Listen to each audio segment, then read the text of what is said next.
Posicione-se e mude a sua vida. Seu posicionamento define os seus limites.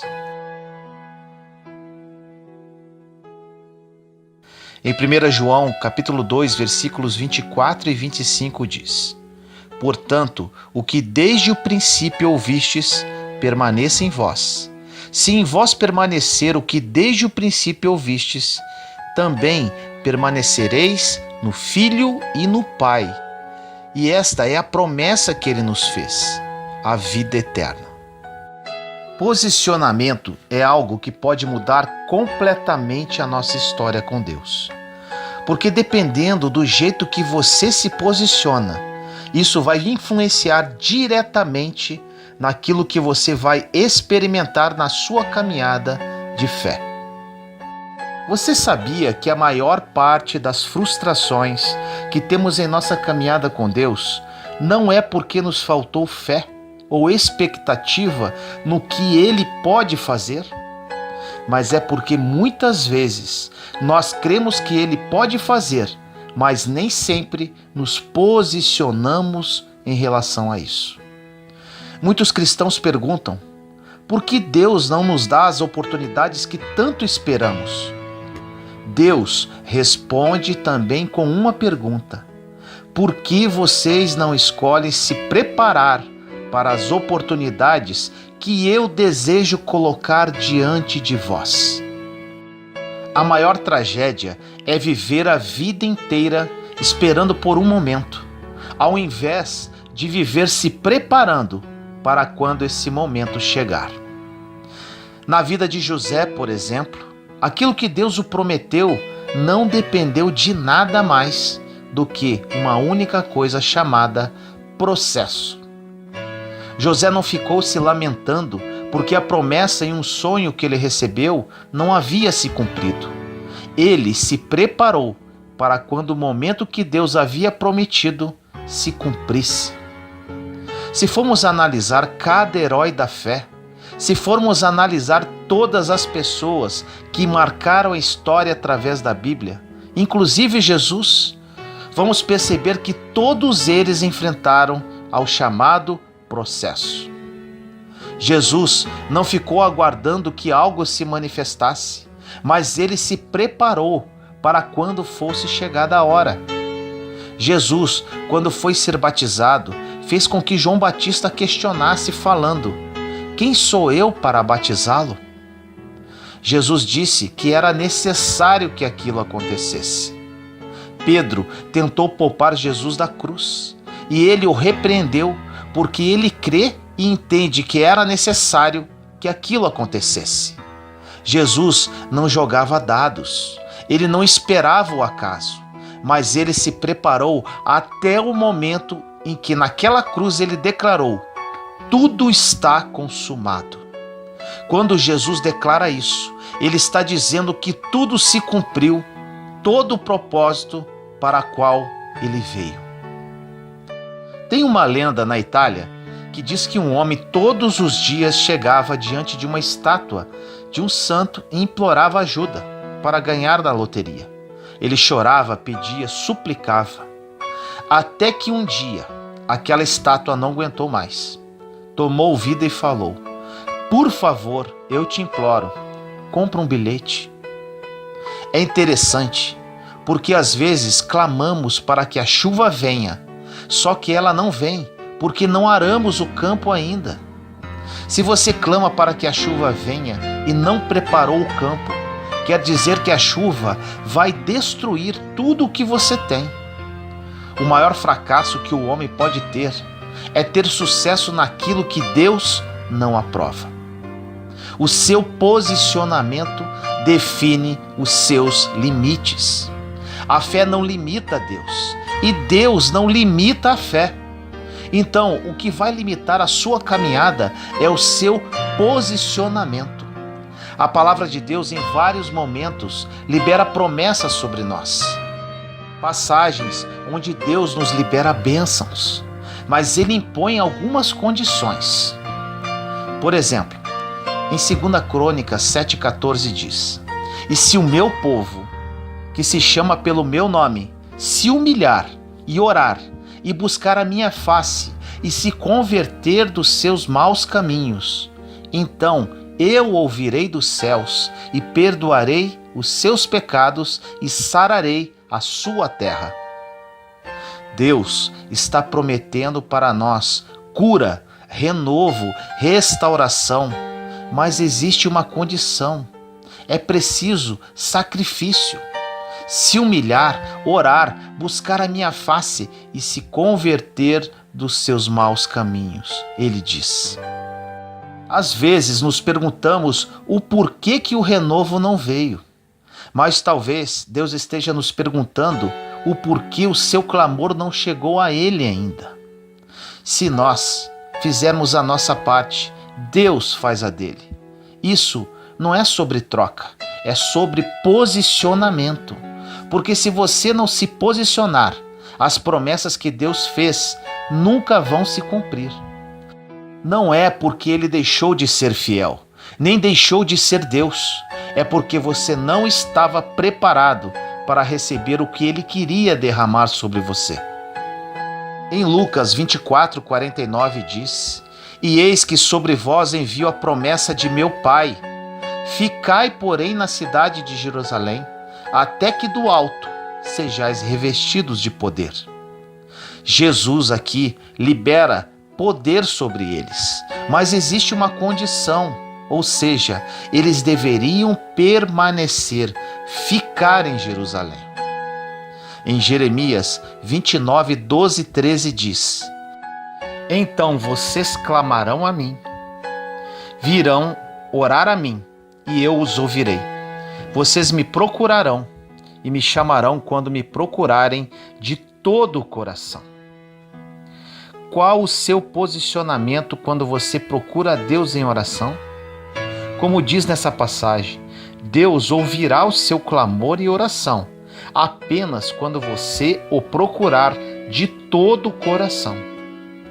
No livro de Marcos 11:23-24 diz: Porque em verdade vos digo que qualquer que disser a este monte, ergue-te e lança-te no mar, e não duvidar em seu coração, mas crer que se fará aquilo que diz, tudo o que disser lhe será feito.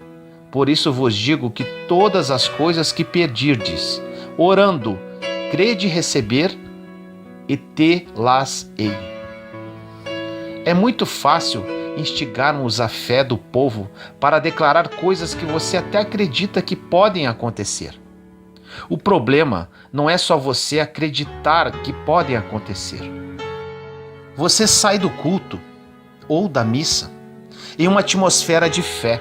Os louvores são maravilhosos, tem uma unção fresca sendo liberada, tem uma palavra de fé sendo gerada em seu coração. Só que durante a semana não tem um pastor, um padre, um pregador ou um missionário, seja quem for, para ministrar sobre o que você ouviu no domingo. Durante a semana, enquanto os problemas vêm, não tem uma trilha sonora tocando na sua casa. A questão é: até que ponto eu confio naquilo que eu declarei que ele pode fazer? A maior dificuldade de Noé não foi construir a arca. Eu creio que o maior desafio dele foi continuar acreditando em uma direção que Deus deu, depois de décadas de nada acontecendo. Noé recebeu uma direção de Deus e permaneceu firme durante dezenas de anos. Recebemos dezenas de vezes a direção de Deus, mas às vezes nos distanciamos por causa de uma simples crise. Posicionamento determina os seus limites. Em Mateus 10:32 diz: Portanto, qualquer que me confessar diante dos homens, eu o confessarei diante de meu Pai que está nos céus.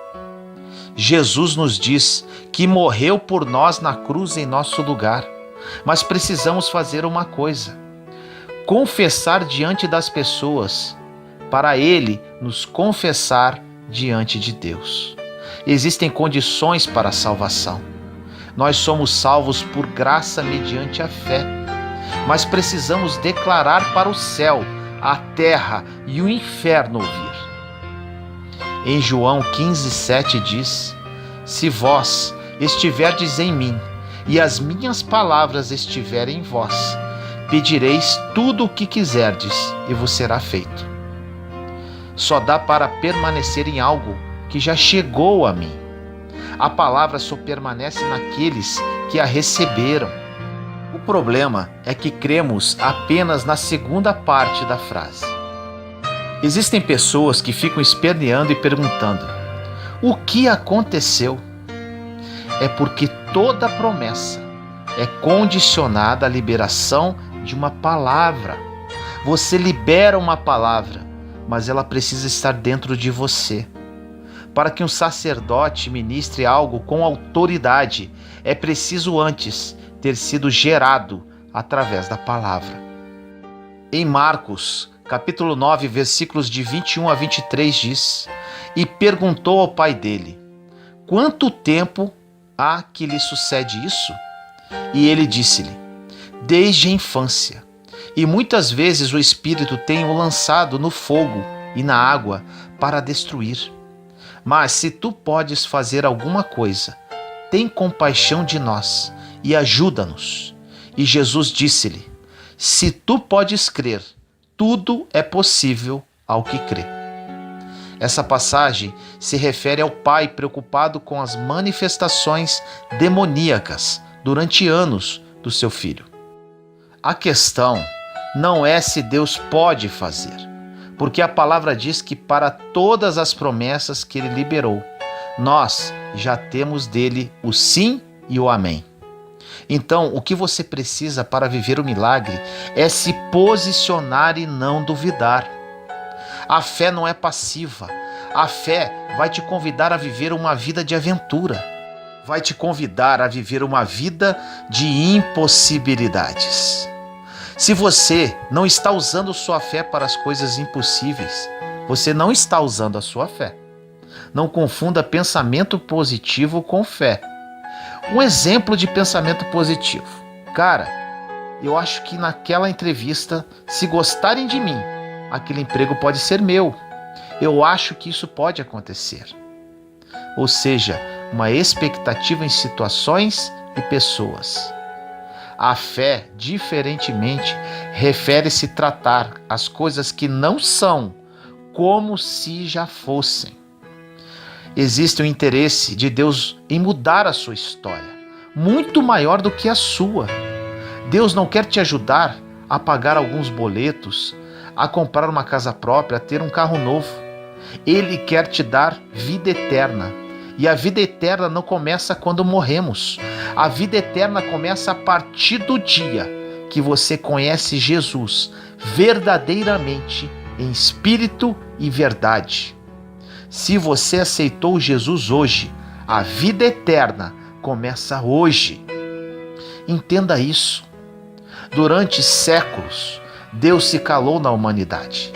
Durante 300 anos, houve o silêncio de Deus. Ele quebrou o silêncio através de um homem chamado João Batista. Só que quando vamos ler a história dele, entendemos que a sua mãe tinha um ventre estéril. E do outro lado existia Jesus, o Filho de Deus, que nasceu de um ventre virgem. Você sabe o que Deus está nos mostrando?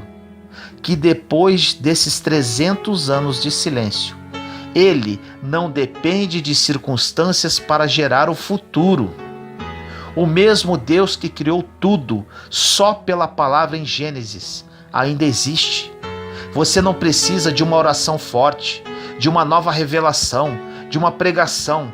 Você só precisa de uma palavra de Deus, que tudo ao redor vai ser transformado, se você tiver um posicionamento.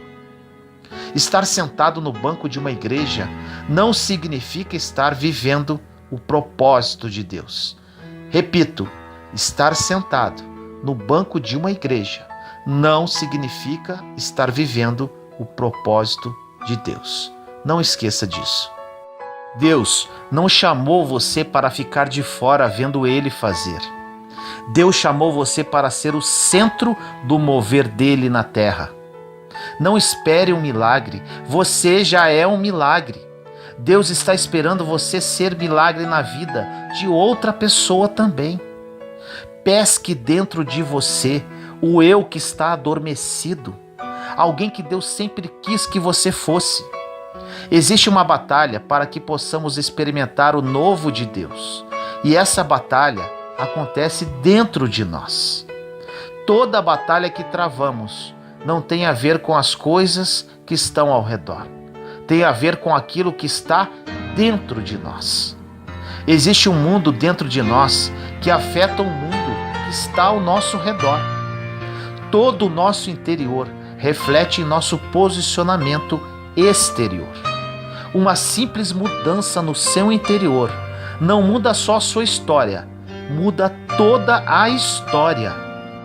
A história do cristão não se resume naquilo que Deus vai fazer em você, mas começa em você e se estende a partir de você. Uma mão levantada pode fazer toda a diferença. A sua mão estendida hoje pode mudar toda a história da sua família, da sua casa, da sua nação.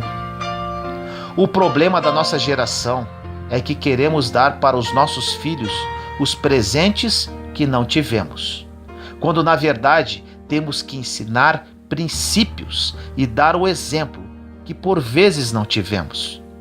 Seu filho não quer mais presentes, ele quer mais exemplos. Através do seu posicionamento, bênçãos serão liberadas. Posicione-se diante daquilo que Deus te prometeu, que você verá com seus próprios olhos o cumprimento de cada promessa que Ele te fez. Ele é Deus, não é homem para que minta ou se arrependa. Ninguém pode impedir o seu querer. Deus deseja mudar a sua história. Quem será capaz de impedir que você experimente algo sobrenatural? Existem pessoas que ouviram falar de Deus a vida inteira, mas ainda não sabem quem Ele é. O povo de Deus está morrendo porque não o conhece e nem sabe do que Ele é capaz. Deixe Ele mudar a sua história hoje, mudar a sua casa, tirar a venda dos seus olhos, sarar as tuas feridas, te colocar de pé. Você que está cansado, corra para Deus, Ele te dará forças. Você precisa fazer apenas uma coisa: posicionar-se. Ore comigo assim: Senhor amado, nos colocamos em Sua santa presença, eu, meus irmãos e irmãs em Cristo Jesus. Pai querido, posicionamento é isto que precisamos fazer. Aprendemos, Senhor, que muitas das Suas promessas já foram liberadas em nossa vida, porém o nosso posicionamento é que nos permite recebê-las. Muitos que oram comigo agora não compreendem isso, Pai. Toque-os agora através do Seu Santo Espírito para que eles criem esse nível de consciência e a partir de hoje tome um posicionamento ativo em sua caminhada de fé. Que a partir de hoje a vida de cada um deles nunca mais seja a mesma. Que este posicionamento libere as bênçãos já reservadas para cada um, para que o Seu nome somente seja glorificado aqui nesta terra. Assim nós oramos, em nome do nosso Senhor Jesus Cristo. Amém. Como você tem usado o seu tempo?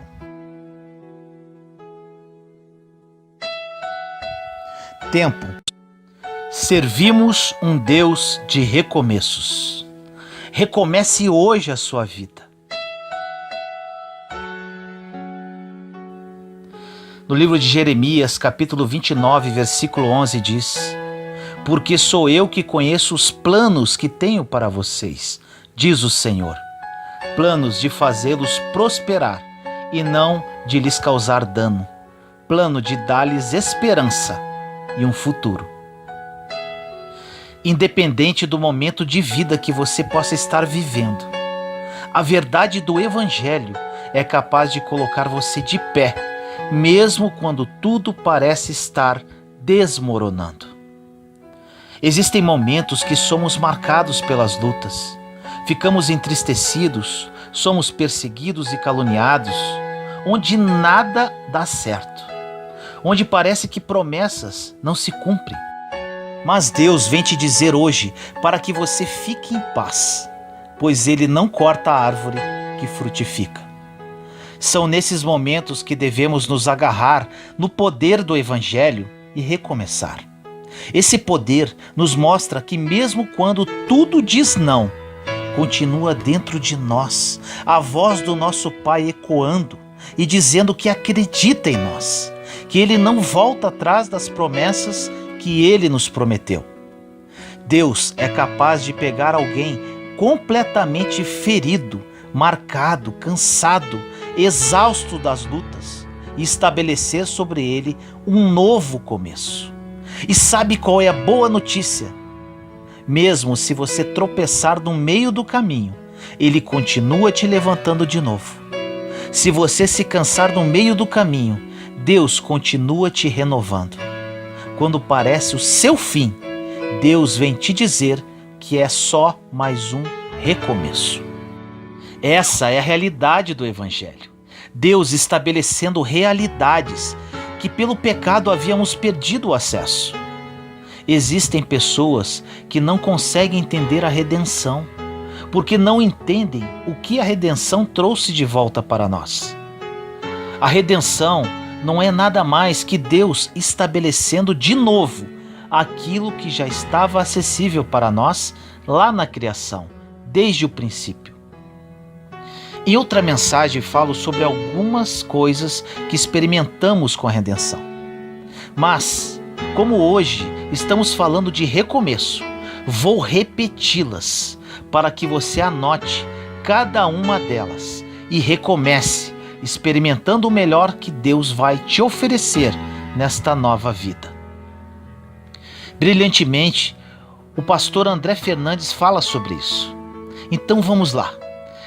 Nesse recomeço começamos a experimentar, primeiro, a paz que excede todo o entendimento. Filipenses 4:7 que diz: "E a paz de Deus que excede toda inteligência haverá de guardar vossos corações e vossos pensamentos em Cristo Jesus." 2. A ausência de ansiedade. 1 Pedro 5:7 que diz: "Confiai-lhe todas as vossas preocupações, porque Ele tem cuidado de vós." 3. A proteção em meio ao deserto. Salmo 23:4 que diz: "Ainda que eu andasse pelo vale da sombra da morte, não temeria mal algum, porque Tu estás comigo. A Tua vara e o Teu cajado me consolam." 4. A provisão. Filipenses 4:19 que diz: "O meu Deus há de prover magnificamente a todas as vossas necessidades, segundo a sua glória em Cristo Jesus." 5. O cuidado. Caiam 1.000 homens à tua esquerda e 10.000 à tua direita, tu não serás atingido. Salmos 91:7. 6. O renovo. Isaías 40:29-31 diz: "Ele dá forças ao homem acabrunhado, redobra o vigor do fraco. Até os adolescentes podem esgotar-se, e jovens robustos podem cambalear, mas aquele que conta com o Senhor renovam as suas forças. Ele dá-lhes asas de águia, correm sem se cansar, vão para a frente sem se fatigar." 7. Começamos a entender os pensamentos que Deus tem a nosso respeito. Jeremias 29:11 que diz: "Porque eu bem sei os pensamentos que tenho a vosso respeito, diz o Senhor, pensamentos de paz e não de mal, para vos dar o fim que esperais." 8. Descanso. Mateus 11:28-30 diz: "Vinde a mim todos os que estáis cansados e oprimidos, e eu vos aliviarei. Tomai sobre vós o meu jugo e aprendei de mim, que sou manso e humilde de coração, e encontrareis descanso para as vossas almas, porque o meu jugo é suave e o meu fardo é leve." 9. União. Romanos 8, 37 e 39 diz: mas em todas estas coisas somos mais do que vencedores, por aquele que nos amou. Porque estou certo de que nem a morte, nem a vida, nem os anjos, nem os principados, nem as potestades, nem o presente, nem o porvir, nem a altura, nem a profundidade, nem alguma outra criatura nos poderá separar do amor de Deus, que está em Cristo Jesus, nosso Senhor. 10. A paz. João 14, 27 diz: deixo-vos a minha paz vos dou, não a dou como o mundo a dá. Não se turbe o vosso coração, nem se atemorize. 11. Salvação. Romanos 10, 9 que diz: se com a tua boca confessares ao Senhor Jesus, e em teu coração creres que Deus o ressuscitou dentre os mortos, serás salvo. Essas são algumas promessas para que você experimentar em seu recomeço, dentre várias outras. A Bíblia fala de recomeço o tempo inteiro. A Bíblia diz sobre Deus estabelecendo algo novo o tempo inteiro. Talvez, se você for analisar os heróis da fé que mais inspiram a sua vida, todos eles se tornaram homens extraordinários e saíram da zona de conforto a partir do momento que Deus estabeleceu um novo começo. Por exemplo, Abraão, ele teve que abrir mão de tudo, até que Deus estabeleceu sobre ele paternidade sobre multidões. Quando Deus escolhe Moisés, ele é deixado em um cesto e é criado dentro do palácio de Faraó. Ele abre mão de sua casa e de todas as suas realidades para ser criado dentro da casa daquele que a princípio o perseguia. Mas Deus o levanta como libertador do seu povo. Quando Noé começa a construir uma arca, nada parecia fazer sentido. As promessas que Deus trouxe para ele fizeram com que durante anos ele estabelecesse algo que não fazia sentido para ninguém, até que a chuva veio. Davi, perseguido por aquele que ele mais amava, se escondendo em cavernas, buscando refúgio em desertos, até que Deus estabelece sobre ele um reinado sobre Israel que nunca houve e nunca mais haverá.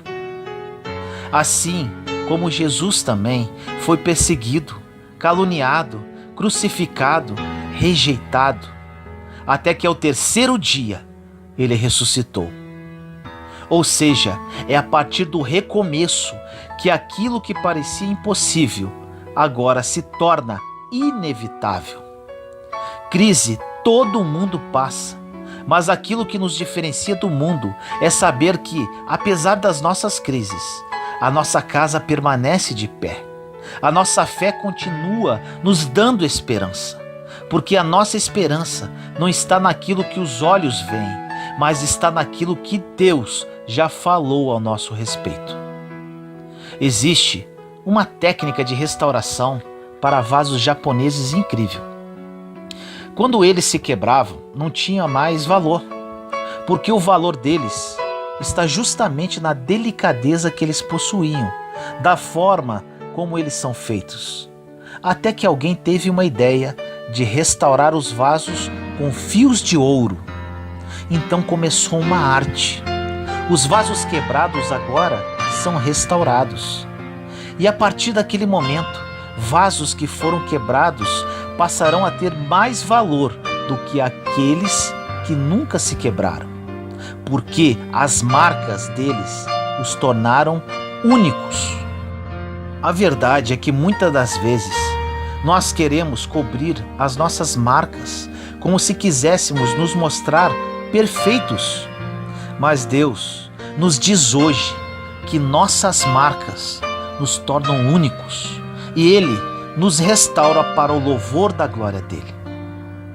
Não podemos esconder aquilo que Deus estabeleceu para nós, porque aquilo que um dia quase nos paralisou, agora nos colocou de pé novamente, em seu poder de recomeçar. Existe uma multidão lá fora esperando ouvir de você o seu testemunho de milagre, porque o teu testemunho é expressão do poder de recomeçar de Deus. Para termos confiança e recomeçar, precisamos entender que a nossa garantia de recomeçar é que a promessa já foi depositada em você. José foi rejeitado pelos irmãos, vendido, se tornando escravo. Só que por mais que os ambientes mudassem, por mais que as circunstâncias mudassem, a promessa que Deus depositou nele não saiu de lá. Ou seja, a única segurança que você tem em meio a qualquer tempestade é que tudo ao seu redor pode mudar, mas as promessas que Deus liberou sobre você não mudam. Diz o Senhor: todas as coisas podem passar, mas as minhas palavras não passarão. Em meio aos desafios da vida, se você perder tudo, mas não perder a sua fé, você não perdeu nada. A fé é um ponto inicial para que Deus restabeleça tudo, para que Deus faça algo novo e recomece. Os teus bens podem ir embora, mas a sua fé permanece. Você pode estar cansado, mas a palavra de Deus está dizendo que Ele tem algo novo para você. A verdade é que não conhecer as promessas faz com que vivamos como se não tivesse promessa nenhuma. Desde quando você estava no ventre de sua mãe, Deus já liberava promessas ao teu respeito. Mas a única coisa que nos dá garantia de viver a promessa é a consciência a respeito dela. Pois se você não tem a revelação a respeito da promessa que você carrega, você vive como se não tivesse promessa nenhuma. As promessas estão esperando o seu posicionamento para que elas fluam. É por isso que quando alguém que talvez nunca teve vontade de se conectar a Deus, mergulha nele profundamente, parece que aquilo que você observou em um cristão vivendo durante 10 anos, aquela pessoa está vivendo em alguns meses. Isso acontece porque as promessas que Deus depositou sobre nós são como uma represa de águas torrenciais. E a partir do momento que a pessoa diz que está disponível para Jesus, entrega o seu futuro a Ele, tudo aquilo que estava represado por anos começa a fluir em meses. Deus não está com pressa. Ele já havia estabelecido. A diferença é que agora você está pronto para receber. O que acontece muitas vezes em nossa caminhada de fé é que quando recebemos a promessa, acreditamos que pelo fato de Deus ter te prometido algo, quer dizer que já vai acontecer. Mas Deus já fez a parte dele. Ele liberou sobre você realidades. Agora você precisa fazer a sua parte e se mover debaixo delas. A plenitude de Deus está esperando o nosso crescimento.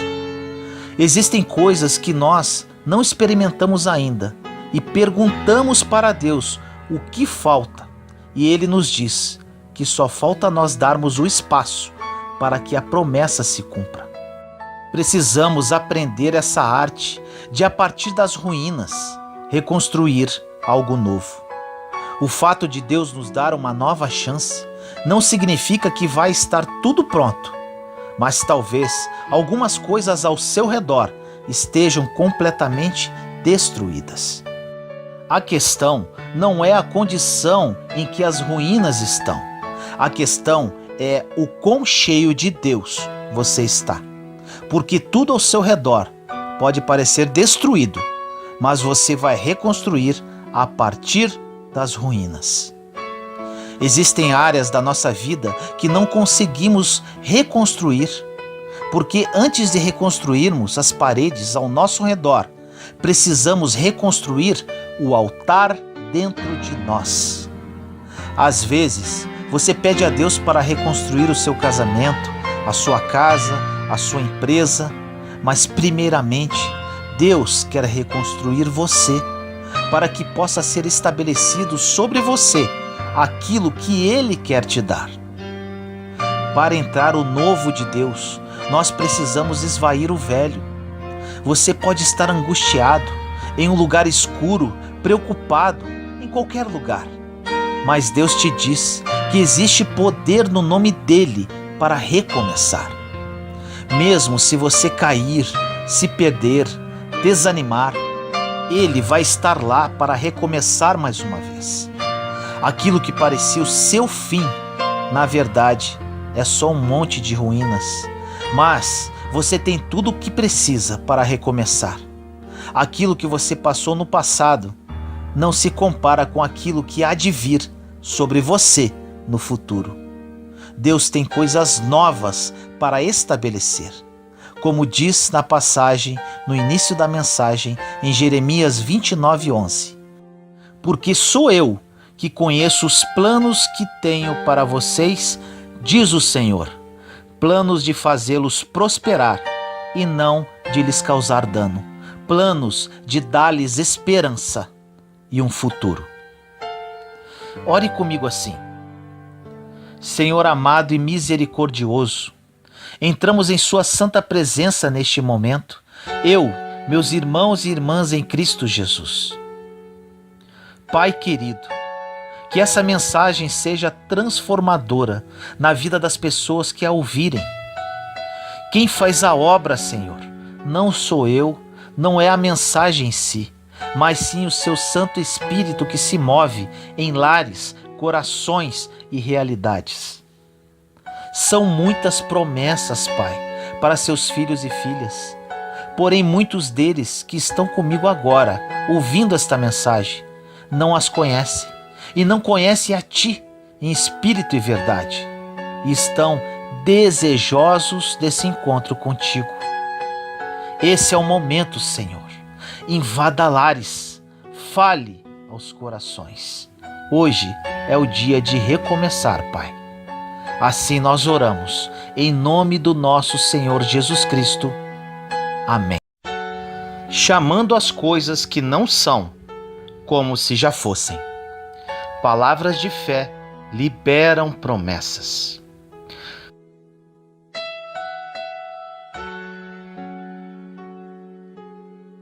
No livro de Marcos, capítulo 11, versículos 23 e 24 diz: Eu lhes asseguro que se alguém disser a este monte, levante-se e atire-se no mar, e não duvidar em seu coração, mas crer que acontecerá o que diz, assim lhe será feito. Portanto, eu lhes digo, tudo o que vocês pedirem em oração, creiam que já o receberam, e assim lhes sucederá. A palavra de Deus tem sido falada no mundo como nunca antes tinha sido. Temos aprendido muitas coisas, porém, no processo de aprendizado há sempre alguns mal-entendidos que trazem confusão sobre a mensagem da fé e da confissão. Algumas pessoas dizem que você está errado se disser qualquer coisa diferente do que é ideal para os dias de hoje. Mas nós vemos princípios muito diferentes na Bíblia a respeito das leis espirituais. A palavra de Deus é uma lei espiritual. E se vocês notarem nas Escrituras, verão que Deus sempre falou antes de fazer. Como, por exemplo, 750 anos antes de Jesus nascer, Deus disse ao seu profeta que uma virgem conceberia e daria à luz a um filho. Preste atenção. Deus disse: para que as coisas se manifestem, Deus tem que ter a coisa dita na terra, e é disso que a profecia trata.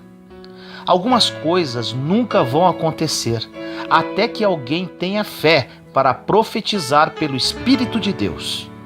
Estamos falando aqui de inspiração vinda de Deus para proclamar promessas e colocar as coisas em movimento nessa terra. A palavra produz a fé para as coisas que Deus já nos deu, e é assim que espiritualmente funciona. Em algumas igrejas contam histórias bíblicas, mas eles sempre deixam uma ideia de que Deus tinha feito tudo e não havia nada para as pessoas fazerem. Eles contam como Davi matou Golias, mas deixaram a ideia de que Deus tinha feito aquilo. Mas não, Deus não tinha feito aquilo. 5 vezes antes de Davi matar um gigante, ele disse o que ele iria fazer. Ele disse que ia cortar a cabeça do gigante. Ele disse quem era aquele filisteu incircunciso que ousava zombar do exército do Deus vivo. Ele disse. Aqui está o princípio de tudo: dizer. Quando você estuda as Escrituras, você descobre que o falar vai apontar aonde o poder vai estar. Repito, você descobre ao estudar as Escrituras que o falar vai apontar aonde o poder vai estar. Para que as promessas se cumpram, você precisa falar, profetizar, acreditar, para depois receber. No primeiro capítulo de Gênesis, antes de criar qualquer coisa, Deus disse. No Evangelho de João, diz que no princípio a palavra estava com Deus. A palavra era Deus. A palavra foi feita carne e habitou entre nós.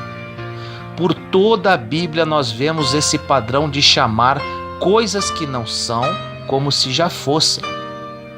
Em Hebreus 11:1 diz que a fé é a substância das coisas que se esperam e a evidência das coisas que não se veem.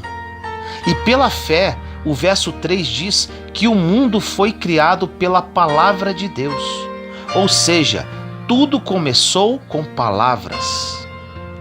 Em Gênesis, na maioria das vezes, quando Deus disse algo, logo em seguida, Deus viu. Exemplo, Gênesis capítulo 1, versículos 3 e 4 diz: Disse Deus, haja luz, e houve luz. Deus viu que a luz era boa e separou a luz das trevas. E assim segue o capítulo, Deus dizendo e depois vendo que era bom. Deus nunca viu até que ele dissesse, porque é necessário falar dessa palavra para trazer a manifestação daquilo. Quando Deus começou a falar, a criação aconteceu e fomos criados à imagem e semelhança de Deus. Olha que interessante. O que é uma imagem expressa? Uma imagem expressa, na verdade, são palavras faladas.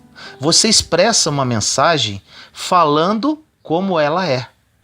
Por exemplo, você pode ter uma imagem dentro de você, mas a forma que é dada a essa imagem foi criada através de palavras. A forma como você se expressa para outras pessoas e revela-se para elas é através de palavras. As palavras criam imagens. Exemplo, eu falo carro e você imagina um carro. Agora, por que eu estou dizendo tudo isso? Deus sustenta todas as coisas pela palavra do seu poder. Essa é a razão pela qual esse universo é contínuo. No livro de Hebreus, capítulo 1, versículo 3 diz: O Filho é o esplendor da glória de Deus e a expressão exata, ou seja, a imagem do seu ser, sustentando todas as coisas, ou seja, o universo, com o poder da sua palavra. Depois de ter realizado a purificação dos pecados, está sentado à direita da majestade no mais alto dos céus. Lindo isso. Agora eu vou te dar uma notícia. Esse poder ainda está disponível hoje, mas existe um porém. Ele tem que habitar em você. Jesus mesmo disse que se habitarmos nele e se as palavras dele habitarem em nós, poderemos pedir o que quisermos que ele dará. Jesus é a exata expressão da substância de Deus, do que Deus é. A Bíblia não faz tudo para você, a não ser te dar conhecimento. Mas se este conhecimento vai para dentro de você, vira poder. A ciência achava por anos que o átomo era a menor partícula que existia, mas eles dividiram o átomo e foi aí que acharam o poder. E agora eles descobriram que há partículas que podem ser mais reduzidas do que as partículas subatômicas, que elas são tão pequenas que apenas existem na forma de nuvem. Mas eles não conseguiam achá-las, até que alguém começou a falar sobre elas, a buscar por elas. Então, elas apareceram. Você lembra o que Jesus disse em Lucas 11:9? E eu vos digo a vós: pedi e dar-se-vos-á, buscai e achareis, batei e abre-se-vos-á. A ciência está começando a provar o que Jesus falou 2000 anos atrás, que você pode ter o que você diz, se você crer e não duvidar no seu coração, porque as palavras estão cheias de substâncias e estão dando forma às coisas que se esperam. Algumas vezes as pessoas substituem a esperança por fé. Mas sabe, se você tiver toda a fé na palavra, mas não tiver esperança, não terá nada de onde a fé tirará a substância. E algumas vezes essa é a razão que alguém diz: poxa, o que aconteceu com fulano? Ele teve fé, mas não funcionou. E pode ter sido esse o problema. Ele teve fé, mas não liberou nada disso. A Bíblia revela que a forma que você libera a fé é por palavras. Todo aquele que disser, crer, não duvidar em seu coração, crer no que diz, acontecerá. Ou seja, você não tinha, mas vai ter tudo o que disser. Quanto mais você fala, mais você crê. Quanto mais você crê, mais você diz. É um ciclo de manifestação que se forma. Vai acontecer algo com você quando você ouvir a sua própria voz dizendo o que Deus disse. Isso entra em você, se torna parte de você e renova a sua mente pela palavra de Deus. Isso muda tudo e a sua vida nunca mais será a mesma. Não há nenhum princípio específico na Bíblia para cura e saúde do que o princípio de chamar coisas que não são como se já fossem. Estamos falando de promessas que Deus nos deu na sua palavra.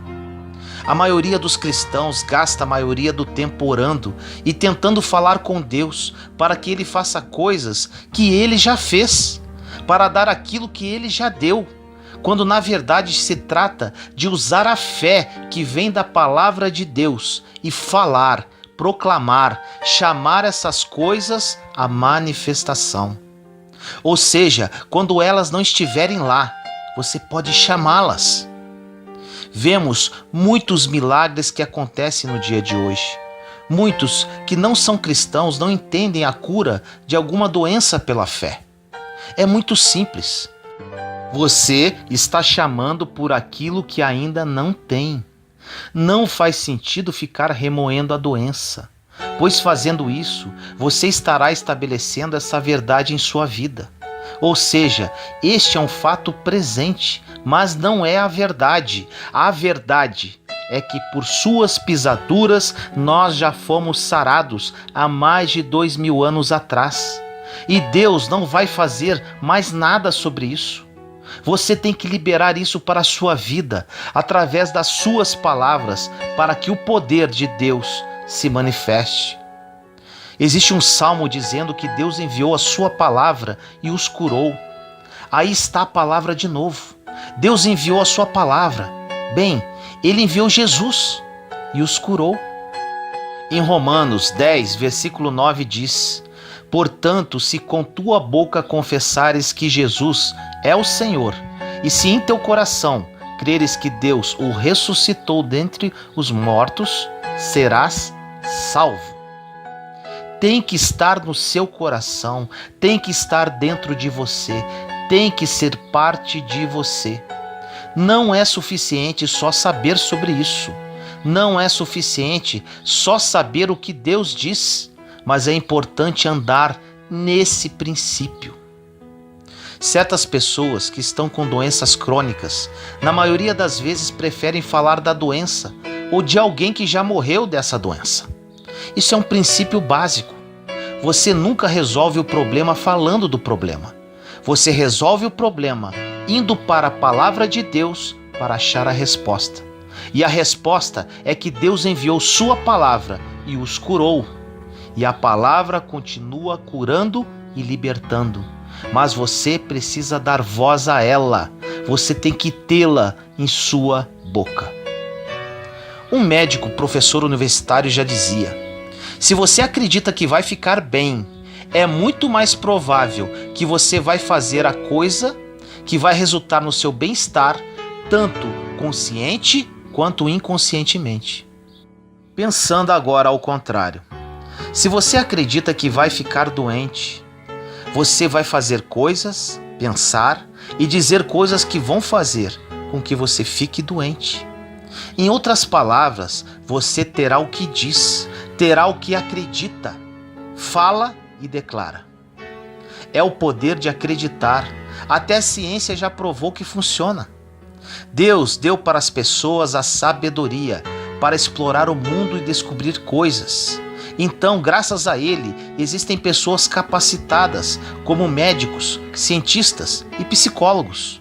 Então, não deixe de ir, mas assuma a cura para si em cima da palavra de Deus. Você deve ser consciente com o que crê. Não libere palavra a favor daquilo que parece. Fique com a palavra de Deus. Confesse a palavra de Deus. Creia em tudo o que está fazendo. Toda cura vem de Deus, mas há um processo de assimilar a palavra de Deus dentro do seu espírito, dentro do seu ser, para onde ela irá dar a você a fé para falar palavras que mudarão realidades.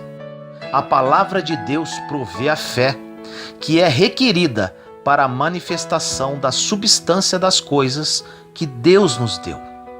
Se você pode encontrar a promessa da palavra de Deus, então essa palavra produz fé para isso. Aonde você vai encontrar fé para a cura? Nas passagens sobre cura. Isso vem pelo ouvir, e vem mais rápido se você ouve sua voz falando e citando o que Deus diz. E esta é a essência disso. Chame as coisas que ainda não são como se fosse. Libere sua fé com as palavras que saem da sua boca e viva os sonhos perfeitos que Deus sonhou para a sua vida. A promessa já existe, mas depende exclusivamente de você fazer com que elas se cumpram.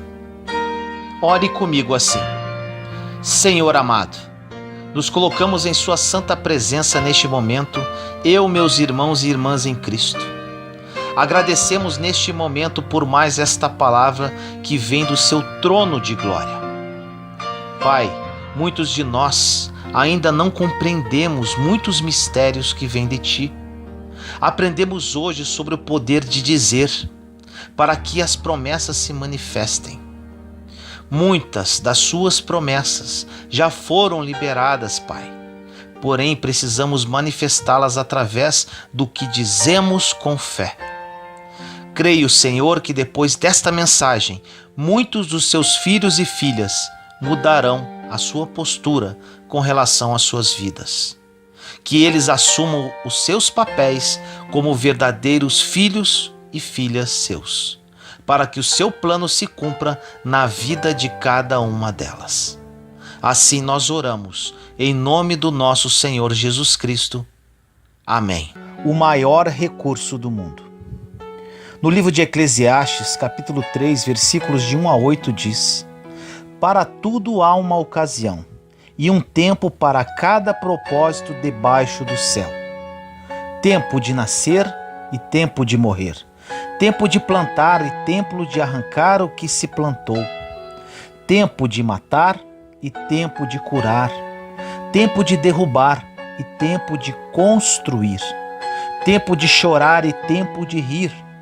Tempo de prantear e tempo de dançar. Tempo de espalhar pedras e tempo de ajuntá-las. Tempo de abraçar e tempo de se conter. Tempo de procurar e tempo de desistir. Tempo de guardar e tempo de lançar fora. Tempo de rasgar e tempo de costurar. Tempo de calar e tempo de falar. Tempo de amar e tempo de odiar. Tempo de lutar e tempo de viver em paz. Pense por um instante neste momento. O que realmente você tem feito com o seu tempo? Você consegue controlar o seu tempo ou ele tem controlado você? Eu penso que quando a vida nos coloca em um lugar, ainda não é um valor. O valor é quando escolhemos estar, mesmo muitas das vezes não precisando. É uma angústia muito grande, porque por causa do ritmo da vida, vamos perdendo a capacidade e o direito de escolha. Ficamos impotentes de controlar o nosso tempo e viramos escravos dele. É justamente um dos pontos mais conflituosos para nós no exercício da nossa liberdade interior. É quando deixamos de ter condições de escolher. É como, por exemplo, um viciado. Um viciado na medida que a toxina vai entrando na sua corrente sanguínea, vai criando uma dependência. E naturalmente essa pessoa deixa de ser livre para escolher. Deixa de ser livre para viver. Deixa de ser livre para gerir o seu tempo. É o organismo que pede, pois ele ficou dependente daquilo, perdeu a sua liberdade. O hábito também nos vicia. Podemos ficar viciados em hábitos ruins. E quanto mais ficamos viciados, mais vamos perdendo a liberdade. A não percepção do tempo nos priva de viver as coisas mais especiais da vida. Geralmente, quem não tem essa percepção tem a necessidade de ter datas especiais para as coisas e só vive neste momento especial, entre aspas. Mas e a rotina? Que é o dia, a nossa oportunidade de festejar o menor dos acontecimentos, de tornar a vida sempre especial, que é, às vezes, o simples fato de estar junto de alguém.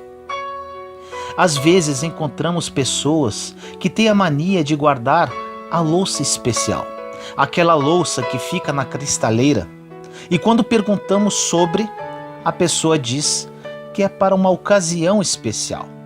Só que essa ocasião nunca chega. É estranho termos isso.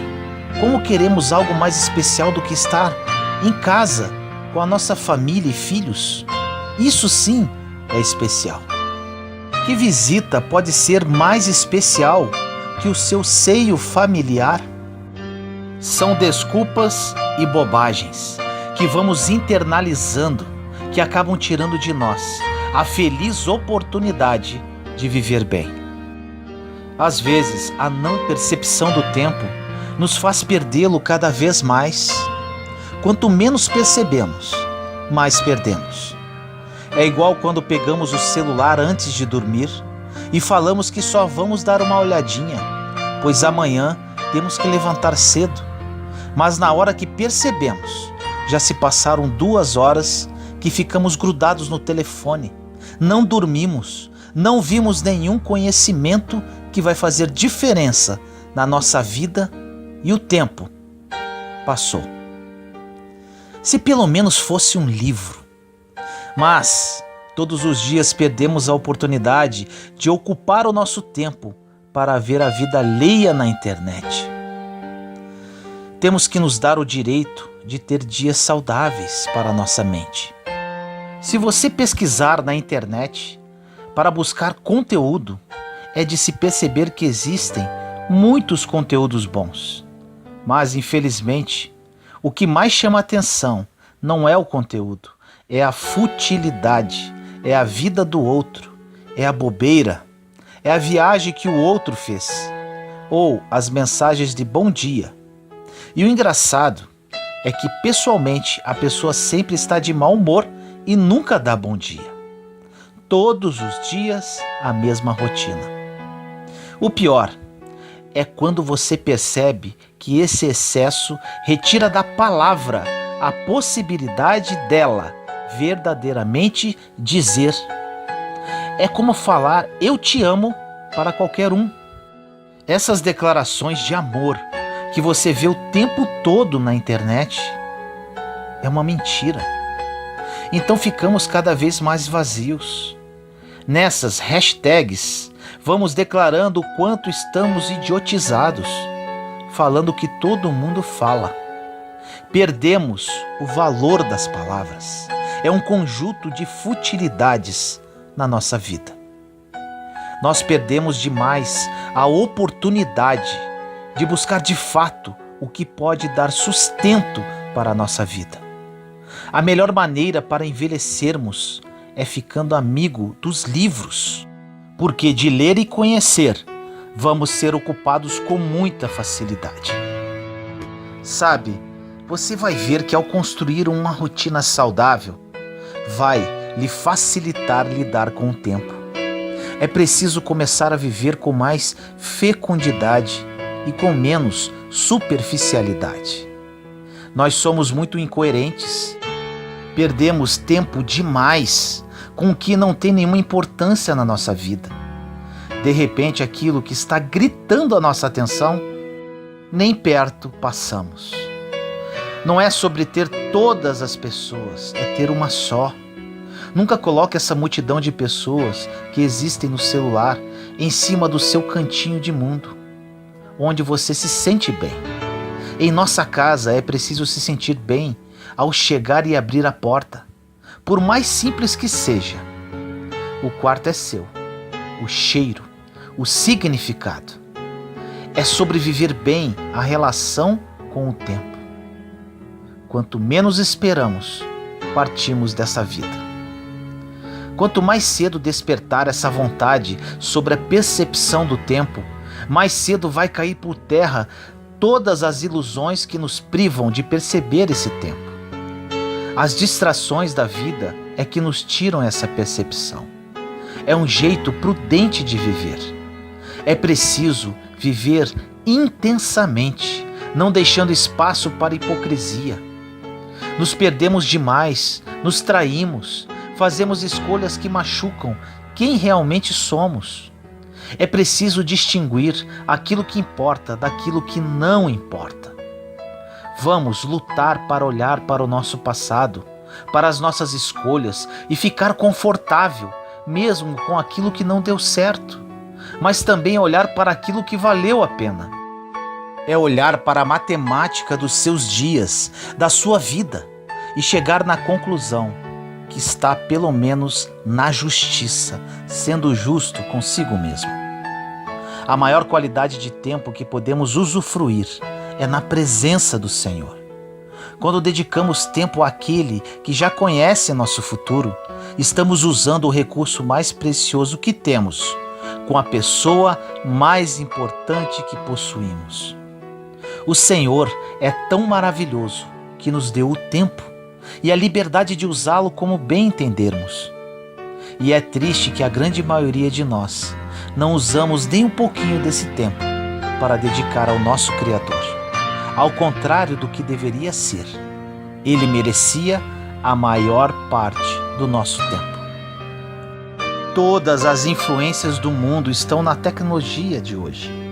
Justamente o diabo tem nos alcançado com facilidade, com uma possível traição ou com uma exposição daquilo que tenho de pior, ou para nos fazermos ser deselegantes com as pessoas, para fazer com que prestemos mais atenção em uma tela pequena que nos priva do mundo à nossa volta, ou para nos fazer ficar interessados em um mundo que não é nosso, que não tem a ver conosco, que não nos enriquece em nada e que só nos retira o tempo, que é aquilo que temos de mais precioso.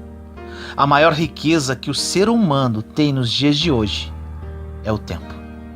Valorize o seu na dura rotina da sua vida, Faça de tudo para ter o seu tempo para percebê-lo e assim viver com a qualidade que você merece. Ore comigo assim: Senhor amado, nos colocamos em Sua santa presença neste momento, eu, meus irmãos e irmãs em Cristo Jesus. No dia de hoje, Pai, aprendemos sobre a importância do tempo. Agradecemos por ter nos concedido esse bem tão precioso. Pedimos perdão por mal utilizá-lo. Perdoe-nos, Senhor, pois a maior parte de nosso tempo e o tempo de maior qualidade precisa ser todo seu, nosso Pai zeloso e amoroso. Derrame o seu Santo Espírito e nos dê a sabedoria que vem do seu trono de glória para aprendermos a gerir o tempo de acordo com a sua vontade. Pai amado, o inimigo de nossas almas tem nos alcançado com muita facilidade devido à quantidade de distrações e tecnologia que existem nos dias de hoje, fazendo com que, de uma forma muito sutil, nos afastemos de Ti. Ajude-nos, Pai, nessa caminhada para que aprendamos a conduzir a nossa vida através do tempo, vivendo intensamente um dia de cada vez e desfrutando dos sonhos que o Senhor sonhou para cada um de nós. Assim nós oramos, em nome do nosso Senhor Jesus Cristo. Amém. Maturidade nos relacionamentos.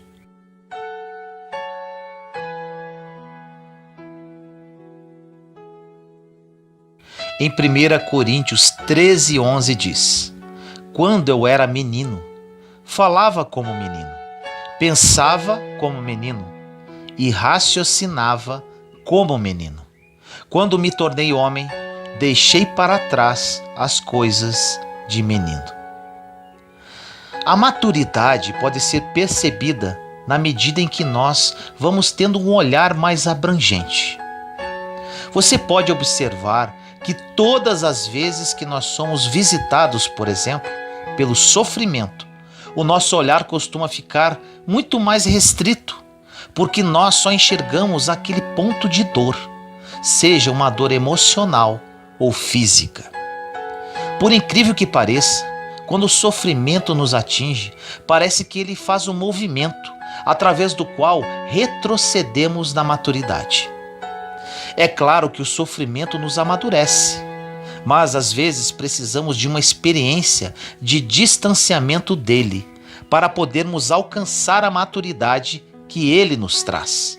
Porque no momento em que ele está acontecendo, nem sempre conseguimos ser maduros o suficiente para que a nossa visão seja mais abrangente. Só enxergamos aquilo que nos faz sofrer. É por isso que precisamos de pessoas que nos ajudem a ampliar o olhar. A nossa maturidade vai nos dando esse benefício, além de muitos outros, porque nada pode ser mais saudável na nossa vida emocional, física e espiritual que a nossa maturidade. A maturidade é um processo que nunca termina. Começamos a amadurecer já como crianças, quando aprendemos as regras e a distinguir o sim do não. Jean Piaget, um homem de grande importância para a educação, dizia que não adiantava você querer ensinar para uma criança as regras morais do certo e do errado com histórias muito complexas, pois a melhor forma de ensinar uma criança é através de brincadeiras e estabelecendo regras. Assim ela amadurece sabendo distinguir o certo do errado. O amadurecimento é uma capacidade de estar em si para depois você lançar um olhar para o outro. Não dá para fazer o contrário. É sempre um movimento que inicia em nós.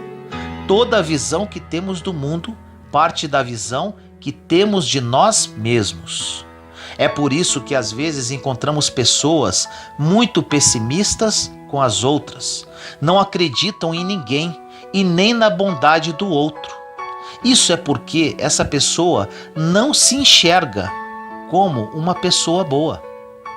Ela faz uma leitura de si, não acha nada interessante e começa a fazer a leitura de todo mundo da maneira que enxerga a si mesma.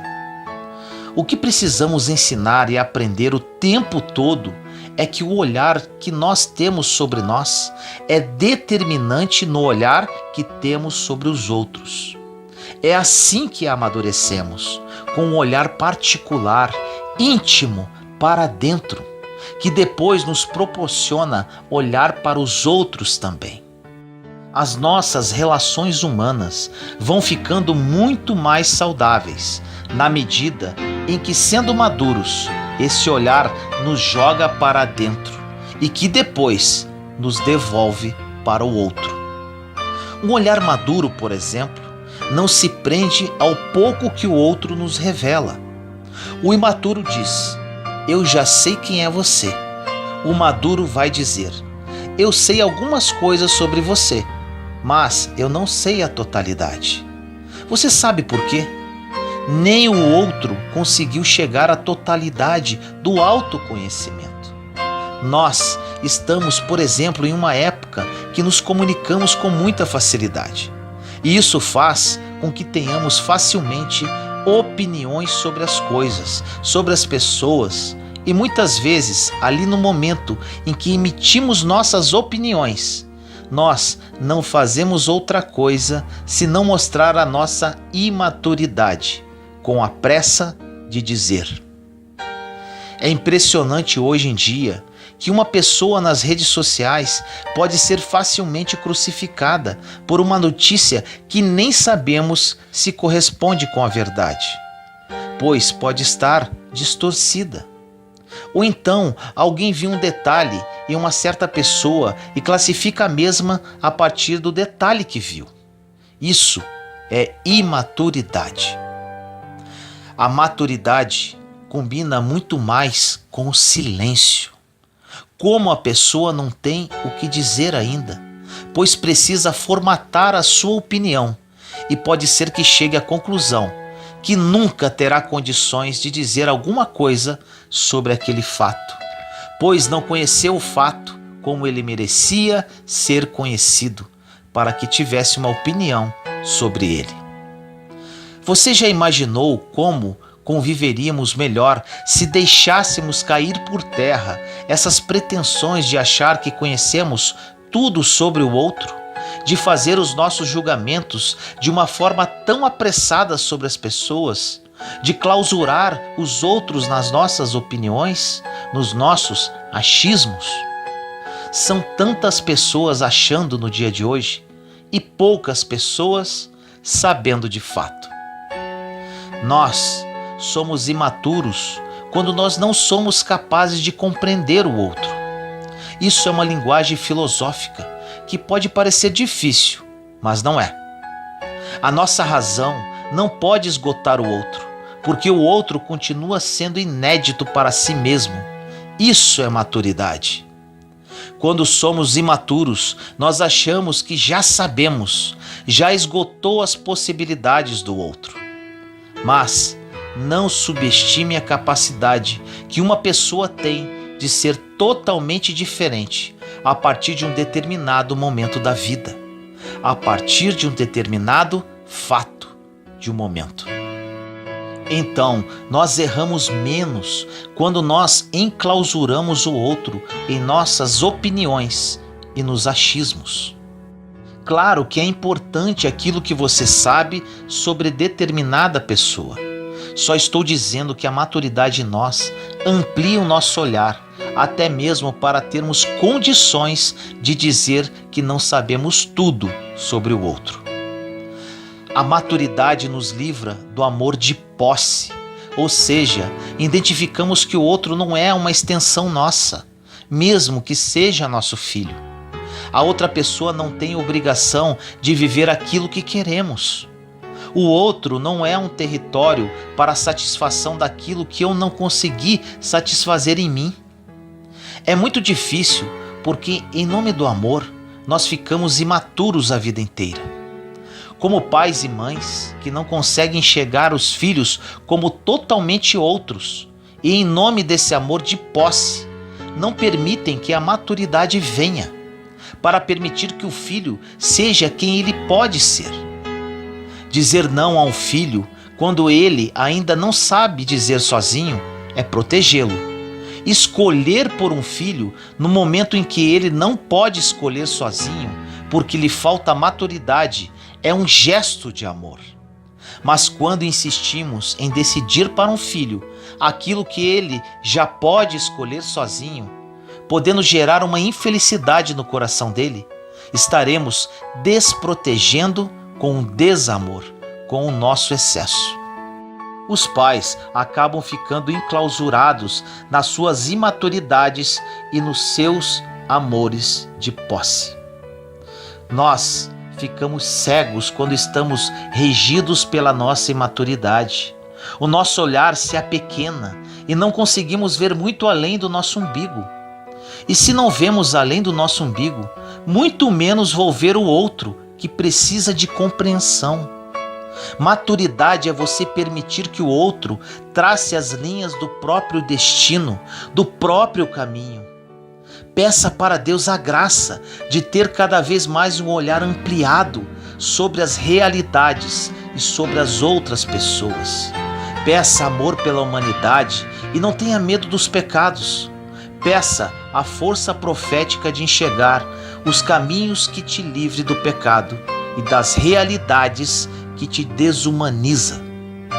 É muito ruim ter um olhar redutor que muitas das vezes nos afastam do nosso filho, pai, mãe, amigo, irmão, por causa dos nossos preconceitos e da nossa visão limitada. Quanto mais Deus entra na nossa vida, mais vamos ampliando nosso olhar. Refletir é a maneira mais eficaz que nós temos de ampliar o mundo. Quanto mais refletimos, mais mergulhamos no mistério de Cristo. Mais nós vamos perceber que Deus nos quer assim, com os olhos muito abertos para perceber todas as realidades que precisam de nós, que precisam muitas vezes da nossa palavra, mas também do nosso silêncio. Um Deus que muda o nosso jeito de ser, um Deus que modifica o nosso jeito de ser pai e mãe, que nos ajuda a trazer para perto esse filho que nós ficamos expulsando com os nossos excessos de regras, ou esse filho que estamos perdendo por falta de regras. Um Deus que nos equilibra, que nos põe nessa responsabilidade bonita de fazer o que precisamos, de amar o que precisamos amar, de dizer o que precisamos dizer. Ore comigo assim. Senhor amado, entramos em sua santa presença. Eu, meus irmãos e irmãs em Cristo Jesus. Pai querido, venho pedir que essa mensagem fale profundamente aos corações. Muitos de nós estamos perecendo pela falta de maturidade. Falta de maturidade em todas as áreas de nossa vida. Pedimos a Ti, através da ação do Seu Santo Espírito, que mudemos o nosso jeito de ser, que criemos a maturidade para gerir a nossa vida de acordo com a Sua vontade. Que sejamos pais e mães maduros, filhos maduros, amigos maduros. Que nossa vida seja regida pela maturidade que vem de Ti, através da sabedoria que vem do Seu trono de glória. Obrigado, Pai, pelo Seu zelo e amor. Perdoe-nos pela nossa imaturidade. Confiamos na Sua intervenção em nossa vida e que a Sua graça nos conduza pelos caminhos que o Senhor sonhou para cada um de nós. Assim nós oramos, em nome do nosso Senhor Jesus Cristo. Amém. Juntos somos fortes. Compartilhe esta mensagem para que mais pessoas sejam edificadas. Inscreva-se no canal e acione o sininho para ser notificado de novos vídeos. Te amo em Cristo Jesus.